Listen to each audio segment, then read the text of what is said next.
Depuis 2021, en 4 ans, la population carcérale a augmenté de 30%, ce qui est tout à fait considérable. Devant cette situation, que faut-il faire? Faut-il construire des prisons?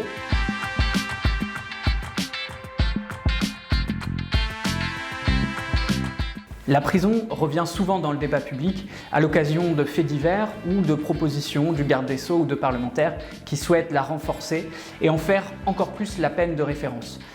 On se dispense néanmoins d'une réflexion sur le sens de la peine et qu'est-ce qu'on attend de la prison. Punir, évidemment, mais pas seulement.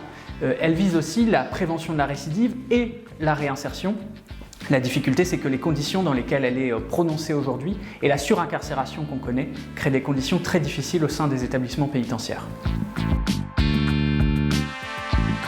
La surpopulation carcérale entraîne son lot de conséquences néfastes, comme l'impossibilité de respecter la dignité des personnes, ce qui est quand même un élément essentiel.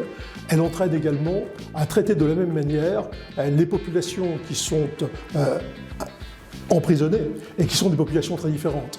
Vous avez les populations qui souffrent de maladies mentales.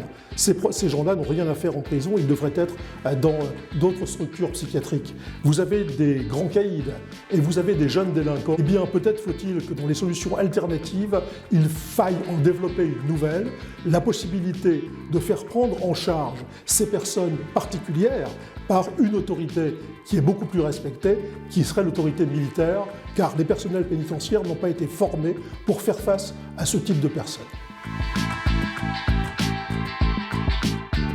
Les alternatives à la détention existent déjà et ce n'est pas nécessaire d'en créer de nouvelles.